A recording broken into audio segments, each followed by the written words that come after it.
Guys, deluded, I'm back again. Arsenal versus Coventry, or Coventry versus Arsenal's under 21s. Now, many of you have asked me, DG, how come you've not spoken about it? DG, where was you? DG, this and that. Obviously, I didn't speak about it in the reaction to the game because I was listening on the radio and things, and it sounded like it was a good game. It sounded like we played lucky for us to a degree, if you can say luck. We played a depleted Coventry side of sorts. I'm not a Coventry fan, nor am I clued up on their matters to be verifying if that's accurate. But it did look like they had a couple fringe players and young players based on the highlights I've seen.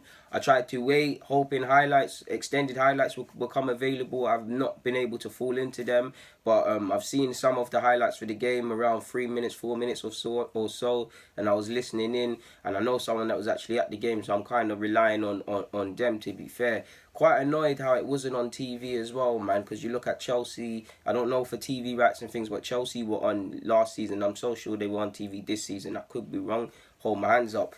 But yeah, man, I decided to take time. Hopefully, I was trying to find full footage of the game, which I'm still trying to do.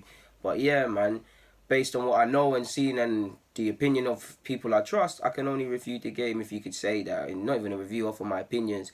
First and foremost, away from all of that, these are if I'm a young player at Arsenal, these are what you want to do. This is where what you want to be a part of, because yeah, under 23 football after winning stuff last year, it's all fine and dandy, but it's not men's football, professional game football. Better yet, I shouldn't really say men's football, but you're playing against people bigger than you, stronger than you. Ultimately, they're fighting. Every game is a fight for a new contract, fight for their careers, whether it's to stay in the league or prove themselves, versus the nitty gritty academy ball. If you lose the ball in academy, you might get away with it. If you do that at professional game, you might go down and you immediately learn that, pardon my language, okay, I've fucked up. That's the only way to learn as a baller, in my opinion, once you get to a certain stage. So these are the games.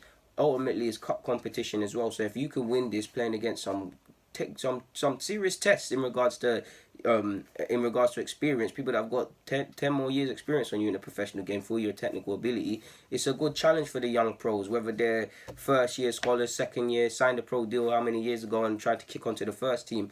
Obviously, speaking of first team, we're playing Norwich in a couple weeks, so the likes of Eddie, Joe Willock, Emile Smith, who did impress in the game, have a chance to show Uno Emre or Steve Bold or whoever is watching in and reporting back, okay, cool, they can be involved in first team at some point when they're improving, and you might have to take a closer look on at them and put them under more of a detailed eye. So there's enough for them to be excited. So yeah, it was a strong. I saw a strong side, man. I mean, it's good to see Zalalam after his injury business back on the bench, but from you seeing Eddie and Nketiah on the bench, you know that the lineup's going to be decent. John Jules, I got a lot of time for him. Bad boy striker, fit and firing for club and actually for country. Grabbed 2 assists in this game as well, so he backed up his start. It was nice to see we went up inside the first 10 minutes, to be fair. Full fifth minute, Emile Smith scored. I think it was a nice little link-up play with Tyrese John Jules. They nipped the ball from a Coventry defender. In fact, individual errors are really what cost Coventry throughout the whole game, to be fair, as a result as why they conceded 3 goals. But he nipped it.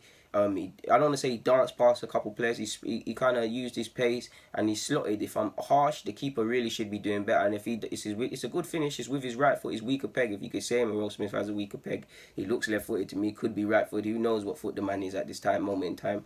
But keeper should be doing better. Either way, 4th minute, 5th minute in, it's 1-0. And it's I will say this, based on the highlights I've seen, it wasn't as plain sailing as the scoreline suggests. To a degree, I do think Arsenal were clearly comfortable, but even if I just look at the highlights, set pieces, dealing with crosses, presented some opportunities for Coventry, which they headed over the bar, blasted over the bar. Ilev had to make a couple saves.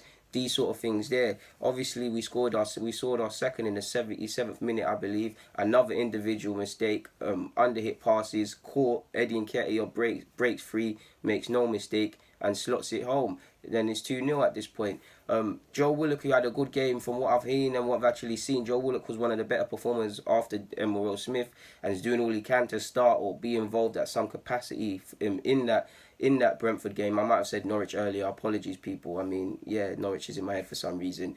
But yeah, sprang the offside track.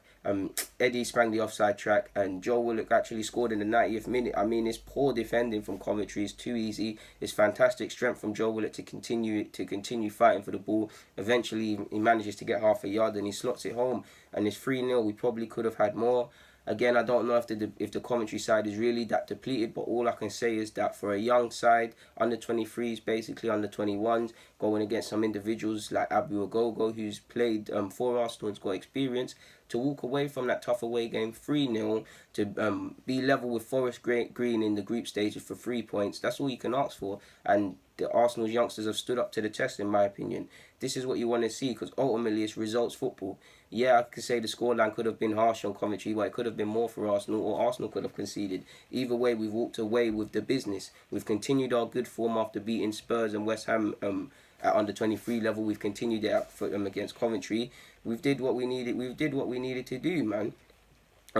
So obviously the likes of John Jules, Medley, Rowe Smith, Willock, Peggy, Laroso, they're doing all they can to be involved at some capacity against Brentford, or if not Brentford, at some other point. Nice to see John Jules got 2 assists. If you're not scoring as a striker and you're assisting, it's cool, and he seems to be grabbing something all the time.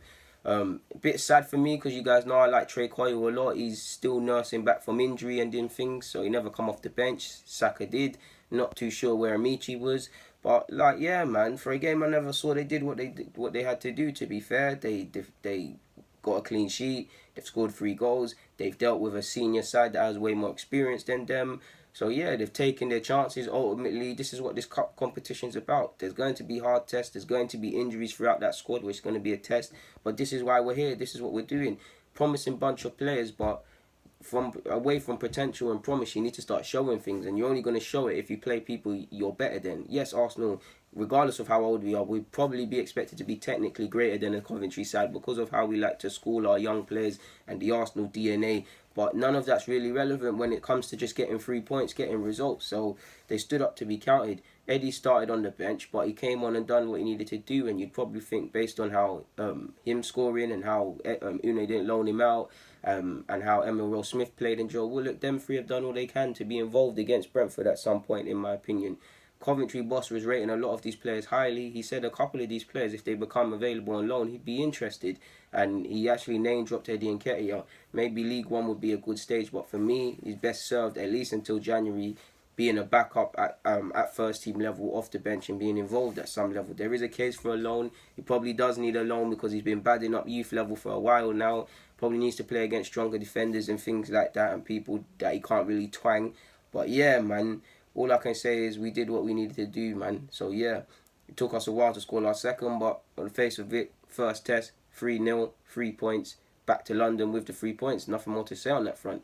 Guys, deluded, man. Get in the comments, subscribe, and do the rest. And I actually think before I go, O'Brien, Abu Ogogo, and there was definitely another player in that squad that were former Arsenal players as well. So it's always nice to play against former Arsenal lads and things like that. Credit to Coventry. I hope they have a good season and things like that. Not in the checker trade because I want us to win that. But yeah, man, Coventry's a good club as well, man. You see them. You see a lot of people praise Norwich for Maddison. Maddison came from Coventry.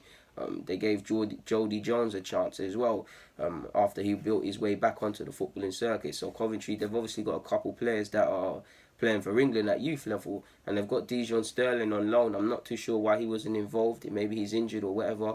I didn't see him at England youth level play for anyone. I'll stand corrected if I'm wrong. But yeah, man, it would have been nice to play against a former Chelsea lad as well. Well, Chelsea loanee. Guys, deluded. Thank you for your time. I'm out, man.